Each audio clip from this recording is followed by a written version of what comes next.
Look at the Pantheon in Rome.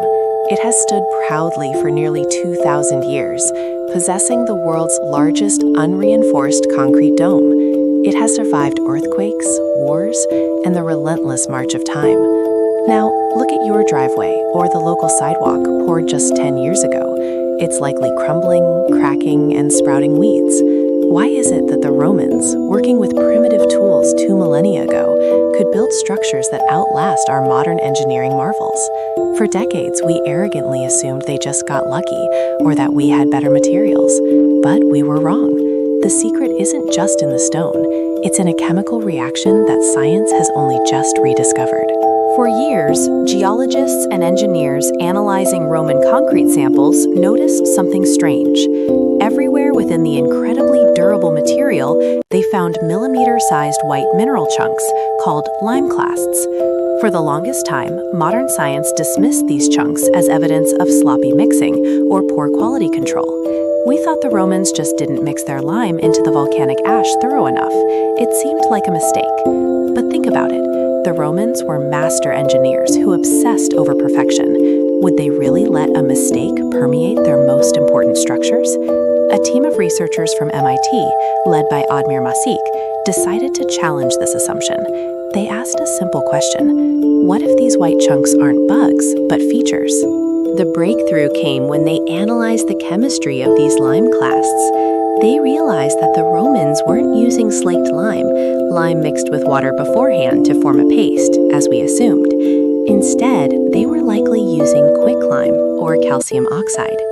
When you add quicklime directly to the concrete mix, it triggers a volatile, extremely hot chemical reaction. This process is called hot mixing. The temperature of the concrete skyrockets, creating a thermal environment that allows chemical compounds to form that simply cannot exist at room temperature. This wasn't sloppy work. It was a high-temperature chemical reactor disguised as a construction site. By mixing at these high temperatures, the lime didn't fully dissolve. Instead, it formed brittle nanoparticulate architectures, those white chunks we saw earlier. These lime clasts essentially became chemical batteries, storing a massive reservoir of reactive calcium within the hardened concrete.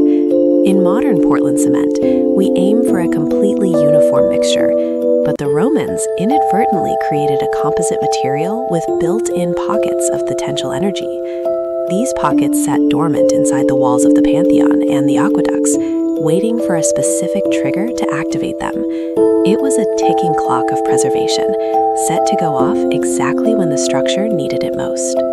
To understand how this works, don't think like a builder, think like a doctor.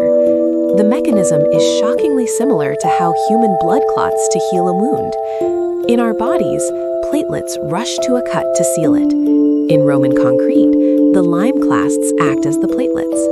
When the concrete inevitably cracks due to settling or seismic activity, the crack naturally travels to the path of least resistance. Since these lime clasts are brittle, the crack fractures right through them. This exposes the unreacted quicklime inside the clast to the outside world. The trap is sprung. The structure is now injured, but it has the medication right there in the wound, ready to be administered. The magic happens when it rains. Water seeps into the crack and hits the exposed lime clast. Because the lime is so reactive, it dissolves instantly, creating a calcium-saturated solution.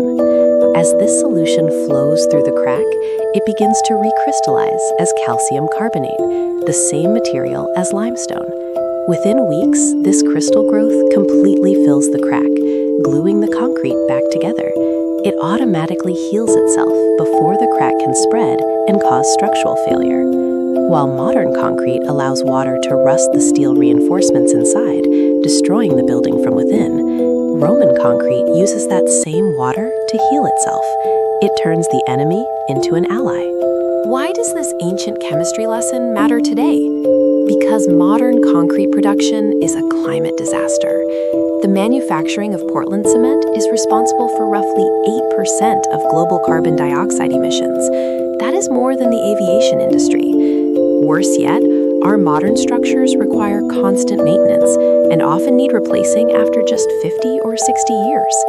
We are trapped in a cycle of build, demolish, and rebuild, pumping billions of tons of carbon into the atmosphere. If we can adopt this Roman self-healing technology, we could extend the lifespan of our infrastructure by decades or even centuries. Building things that last is the most sustainable thing we can do. The good news is that this isn't just history anymore, it's the future. Scientists are already commercializing this hot mixing formula. We are seeing the dawn of a new age of smart materials, inspired by the wisdom of the past. Imagine bridges that heal their own fractures after a storm, seawalls that grow stronger with the tides, and roads that never need to be repaved. By looking back 2,000 years, we've found the blueprint for a civilization that is built to last. The Romans didn't just leave us ruins, they left us the recipe for immortality. And this time, we finally know how to read it.